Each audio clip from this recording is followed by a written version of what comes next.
Prva tema CD-a, Sandžak. Priča o autonomiji bila je prava bomba. Nakon nje zatišja, a sada druga faza. Naš reporter Nenad Škrijelj bila je u Novom Pazaru, Beogradu i Rožajama. Razgovarala sa Zukorlićem, Ljajićem, Ugljaninom i Kalačem, ključnim bošnjačkim akterima priče o autonomiji.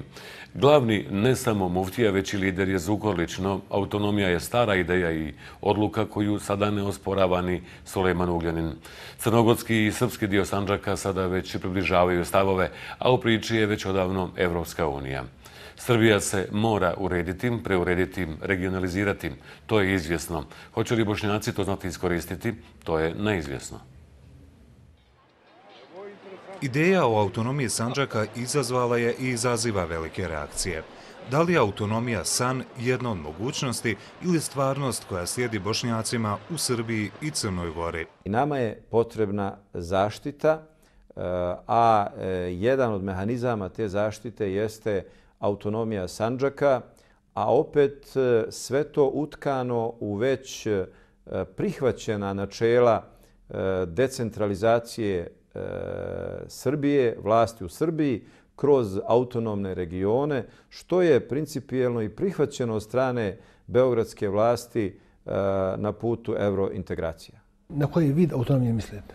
Svaki vid teritorijalne organizacije koji će pomoći ekonomskom razvoju naše zemlje i zaštiti bošnjačkih prava u ovoj zemlji, ja ću to podržati. Pre svega Bošnjacima treba da Srbija nastavi put ka Evropskoj uniji. Mi treba da se vratimo nama, samima, da vidimo šta mi možemo da učinimo, da poboljšamo situaciju i oko političke stabilnosti i oko ekonomskog razvoja. Siguran sam da je preuređenje Srbije kroz autonomne regije neminovnost, da u okviru toga Sandžak će sigurno dobiti regiju sa izvesnim stepenom autonomije.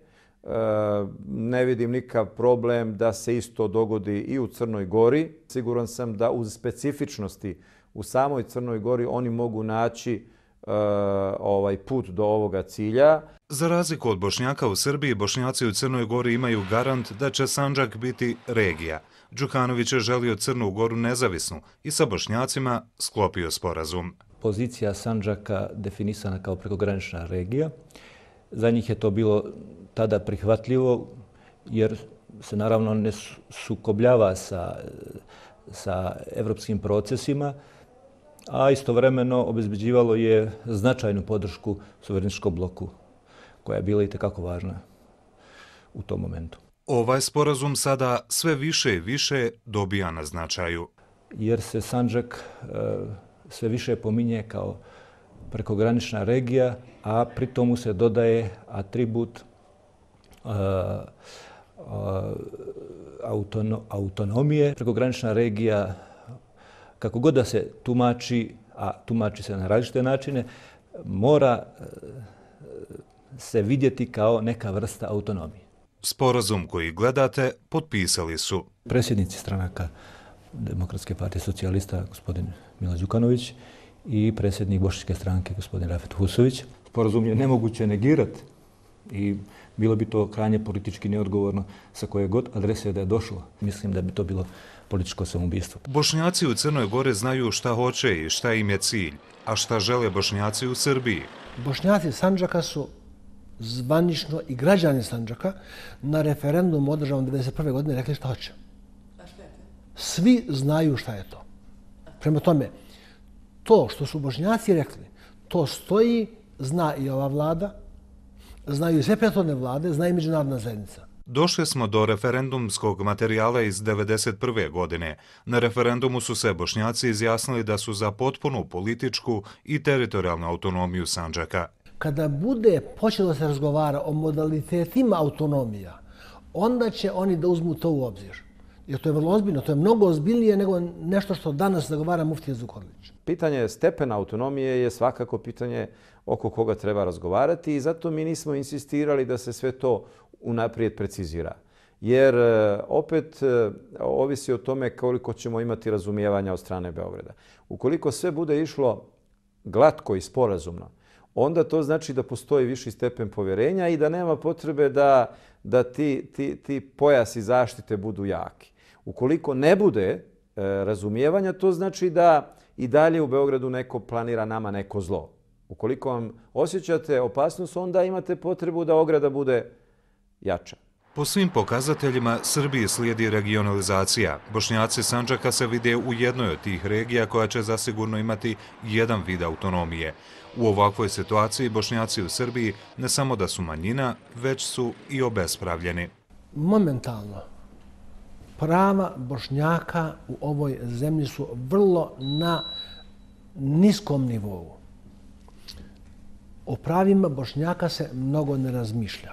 Nažalost, ni ova naša vlada nije imala razumijevanja da otkloni neke ružne stvari i da pomogne da se neke pozitivne stvari kod Bošnjaka primijene. Bošnjaci u Srbiji traže Srbija u Europskoj uniji, pomoć, svaka vrsta pomoći i podrške da se taj projekat realizuje i ostvari.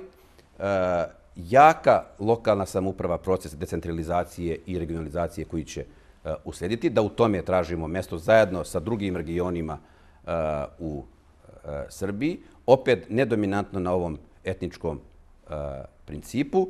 Treća stvar, ravnopravna i ravnomjerna participacija Bošnjaka u svim strukturama od lokalnog do državnog nivoa. Da izađemo iz tog lokalnog okvira i da igramo na ovom velikom terenu jednu utakmicu, da pokažemo da su Bošnjaci apsolutno ravnopravni u svemu. To je autonomija, to su prava na ove tri institucije koje sam nabrojao, Islamska zajednica, univerzitet i Bošnjačko nacionalno vijeće, i to su dodatne međunarodne garancije.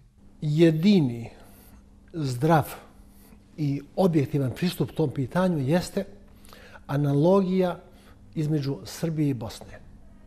Status Bošnjaka u Srbiji, status Srba u Bosni. Mi treba da imamo normalnu, kulturnu, duhovnu, ekonomsku i svaku drugu vezu sa Sarajevom, da budemo zaista taj most koji će povezivati Beograd i Sarajevo.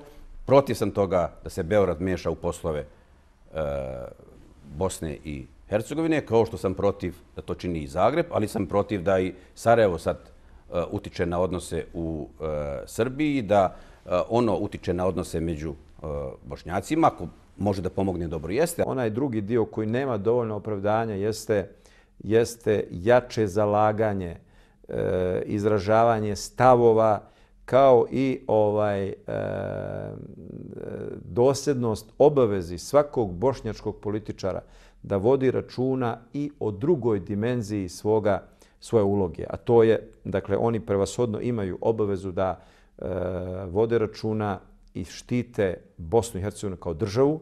To je jedna dimenzija njihove obaveze i politike, a druga dimenzija je nacionalna politika Bošnjaka, što uključuje i Bošnjake iz Sandžaka. Mi kao vlada smo donijeli mnoge zakone, uredbe o Srbima u Republici Srpskoj i na Kosovu.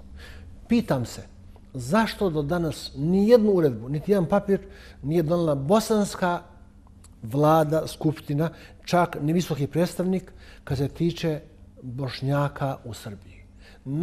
Najveća srpska zajednica izvan Srbije je u Bosni, a najveća bošnjačka zajednica izvan Bosne je u Sandžaku. Jer se bošnjačko pitanje u Sandžaku može gledati samo u kontekstu srpskog dijaloga u Bosni. Neminovno je da se stvari između država rešavaju na principu reciprociteta. Političke podrške iz Bosne i Hercegovine Bošnjaci u Sandžaku nemaju. Podržala nas Bosna ili nas ne podržala, mi od ovog odustati nećemo. Muftija Zukorlić trenutno je najveći zagovarač autonomije Sandžaka. Prijetili su mu tužbama, ali nije odustao. Vjeruje u put kojim je krenuo i kaže da se ne boji. Svi ti koji bi radili o mojoj glavi imaju i oni svoju računicu. I pogotovo što mi znamo ovdje da se u Srbiji ništa ne dešava slučajno. Znači sve ozbiljne likvidacije koje su desile u Srbiji su planirane. I dešavaju se nakon zavjere koja obično ide do vrha države. To je srpska historija potvrdila. I onda mislim da su svjesni da je ovo pitanje zajedno sa mnom toliko naraslo da bi to bila opasna igra.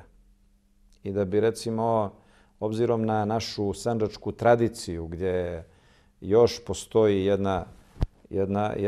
postoje neke relacije kod nekih naroda prevaziđena ta prvo porodična, pa prijateljska, pa ko ćete i plemenska povezanost i onda spremnost da se štiti nešto što je svoje, je toliko moćna energija da, pa hajde budem do kraja iskren, ali kad bi se tako nešto desilo, ja mislim da narednih 50 godina nijedan beogradski političar ne bi smio doći u Sandžak. Ni Srbija, ni Crna Gora ne treba da se boje Sandžaka kao regije sa određenim stepenom autonomije. Bošnjaci kako jedne, tako i druge države svoje zemlje vide kao suverene. Njihov teritorijalni integritet nije, niti će biti upitan i Srbiju i Crnu Goru vide u Evropskoj uniji.